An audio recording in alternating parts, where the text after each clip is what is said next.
आज की वीडियो में मैं आपके साथ एक price action concept indicator share करने जा रहा हूं, जो मेरे ख्याल में कहीं प्रीमियम टूल से बेहतर है। इस इंडिकेटर को रिलीज़ हुए कुछ ज़्यादा अरसा नहीं हुआ, इसलिए कुछ ज़्यादा ट्रेडर्स इसके बारे में नहीं जानते। आज के इस वीडियो ट्यूटोरियल में मैं आपको इस इंडिकेटर के कुछ अहम फीचर्स और टूल्स के बारे में बताऊंगा, जिनको समझते हुए आप इस इंडिकेटर को किसी भी तरह की स्ट्रेटजी में आसानी के साथ इस्तेमाल कर सकते हैं। तो वीडियो को लाइक कर दें, चैनल को सब्सक्राइब कर दें और एंड तक वीडियो को मुकम्मल देखें।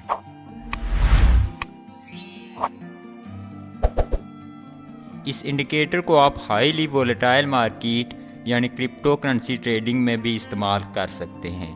उसके साथ साथ आप इसको स्टॉक्स और फॉरेक्स के पेयर्स में भी इस्तेमाल कर सकते हैं।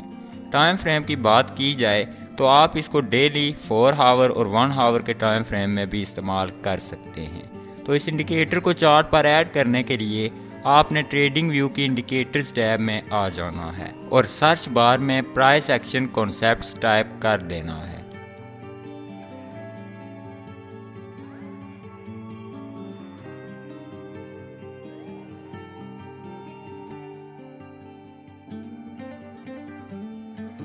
टाइप करने के बाद ये इंडिकेटर आपके सामने आ जाएगा। इसे सिलेक्ट कर लेना है और अपने चार्ट पर ऐड कर देना है। अगर आप पहले से ही स्मार्ट मनी कॉन्सेप्ट से वाकिफ़ हैं तो ये स्क्रिप्ट आपके लिए बहुत सिंपल होगा। इसके एक से ज़ायद फीचर्स हैं जो मार्केट को काफ़ी गहराई से समझने में आपकी हेल्प करेंगे। तो इन फीचर्स को समझने से पहले इस इंडिकेटर की सेटिंग्स को ओपन कर लेते हैं और यहाँ से प्लॉट कैंडल और बार कलर्स को इनेबल कर देते हैं। इस छोटी सी तब्दीली से चार्ट मज़ीद साफ और वाज़े हो जाएगा। इंडिकेटर के इनपुट सेक्शन में आपके पास एक से ज़ायद टाइम फ्रेम्स के हाई और लोज को चार्ट पर प्लॉट करने का ऑप्शन भी मौजूद होता है। आप यहाँ से डेली, वीकली, मंथली और यहाँ तक के ईयरली की लेवल्स को भी इनेबल कर सकते हैं, जो अकेले ही इस इंडिकेटर को कहीं दूसरे प्रीमियम टूल्स से बेहतर बना देता है। मिसाल के तौर पर यहाँ पर हम सिर्फ डेली हाइज और लोज को ही इनेबल कर देते हैं। चार्ट पर ये ब्लू पिवट्स वो हाई और लो हैं जो मार्केट ने पिछले 24 घंटों में बनाए हैं। ये काफ़ी हेल्पफुल हैं क्योंकि इनकी हेल्प से हम इस रेंज को देख सकते हैं जिसमें मार्केट पिछले 24 घंटों के दौरान रही है। ये साइकोलॉजिकल लेवल्स अक्सर काफ़ी मुश्किल से टूटते हैं।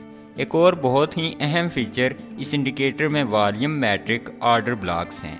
रेगुलर ऑर्डर ब्लॉक्स के बरअक्स जो महसूस प्राइस लेवल्स पर सिर्फ चंद बाई और सेल ऑर्डर्स दिखाते हैं। ये चीज़ ऑर्डर ब्लॉक के बारे में बहुत ही मालूमात फराहम करती है, जैसा कि बायर्स और सेलर्स की डोमिनेंस और इस प्राइस के इर्द गिर्द ट्रेड होने वाला वॉल्यूम।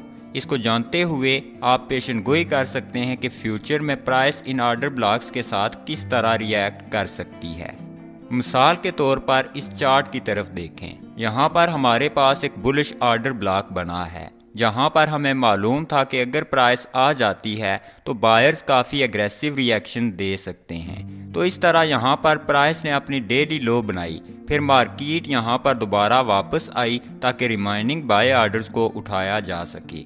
जैसे ही प्राइस ने दोबारा इस बुलिश ऑर्डर ब्लॉक को टेस्ट किया, यहाँ से पंप हो गई और आप देख सकते हैं कि इसने डेली हाई को भी ब्रेक कर दिया। तो इस तरह अगर आप प्राइस एक्शन से थोड़ी बहुत भी वाकफियत रखते हैं तो ये वॉल्यूम मैट्रिक ऑर्डर ब्लॉक्स आपके लिए काफ़ी हेल्पफुल हो सकते हैं। अब यहाँ पर इस इंडिकेटर में मार्केट स्ट्रक्चर से रिलेटेड और भी कई फीचर्स हैं, जैसा कि ये बुलिश और बेरिश ब्रेक ऑफ स्ट्रक्चर और चेंज ऑफ करैक्टर लेबल्स।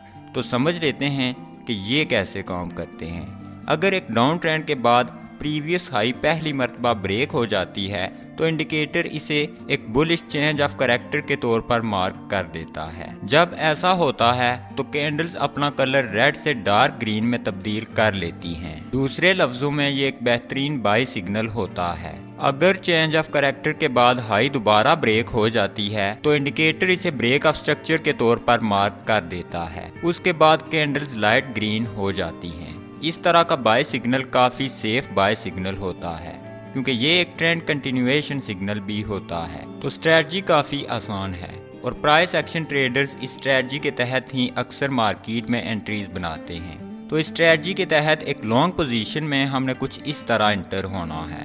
सबसे पहले आपने एक बुलिश चेंज ऑफ करैक्टर की निशानदेही करनी है। बुलिश चेंज ऑफ करैक्टर उस वक्त होगा जब मार्केट पहली मरतबा अपनी प्रीवियस हाई को ब्रेक कर ले। इस तरह जब इंडिकेटर एक चेंज ऑफ करैक्टर की निशानदेही कर दे, उसके बाद आपने करीब तरीन बुलिश ऑर्डर ब्लॉक की तरफ देखना है और प्राइस का इस ऑर्डर ब्लॉक के अंदर आने का इंतजार करना है। जब प्राइस इस ऑर्डर ब्लॉक के अंदर आ जाए तो हमने बुलिश ऑर्डर ब्लॉक से नीचे स्टॉप लॉस को सेट करते हुए एक लॉन्ग की ट्रेड एग्जीक्यूट कर देनी है।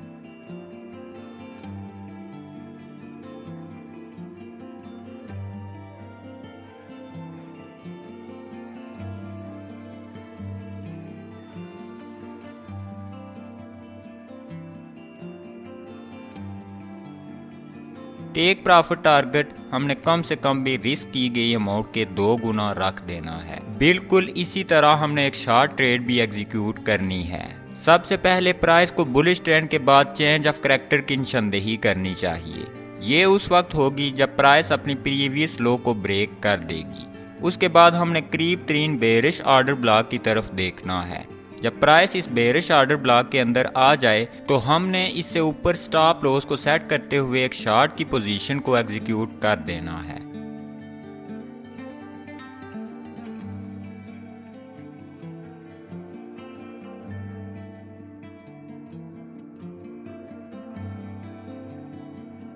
टेक प्रॉफिट टारगेट हमने कम से कम रिस्क की गई अमाउंट के 2 गुना रख देना है।